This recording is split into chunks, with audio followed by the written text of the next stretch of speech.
So I'm using today number 10 pearl cotton in blue, and I've taken and I've measured and gotten an approximation of 2 times around the distance of my rectangle, and then I've folded it in half, and that way has created a little loop for me. I also have a needle with thread, and it is tied in a knot so that I have a free end and a knotted end on the thread. And so I insert the needle from the back of the cloth all the way through the cloth to the front along one of the lines, and I'm starting in the center of the line because it's a little bulky when you end up at the very end, and I want room to have that bulk away from the corner. Once I have the thread through the pattern, I'm going to put the loop on that thread. And then I'm going to go back down through the entire pattern and cloth in a very close stitch to the original thread that came through. I want very small stitches.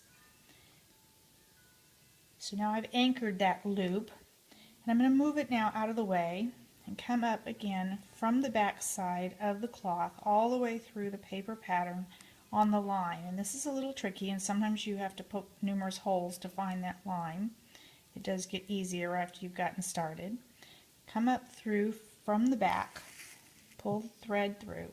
Now lay your coordinate threads, your actual needle lace threads, up out of the way so that you can see, and go back down almost through the same hole that you came through and go all the way through the cloth to the back side.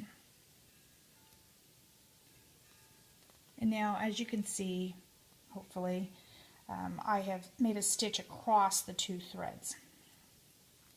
I'm going to then come back through again on the line and repeat this process, placing stitches every 1/4 of an inch, 1/8 of an inch, depending on how tightly you're stitching down. But you do need to make this pretty tightly stitched so that the thread does not move when you add the additional stitches to make the lace.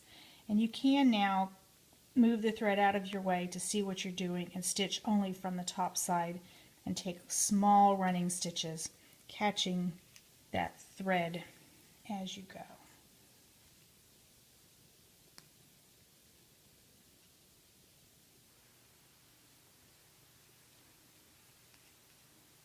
We're going to go all the way around the outline of the pattern in this manner.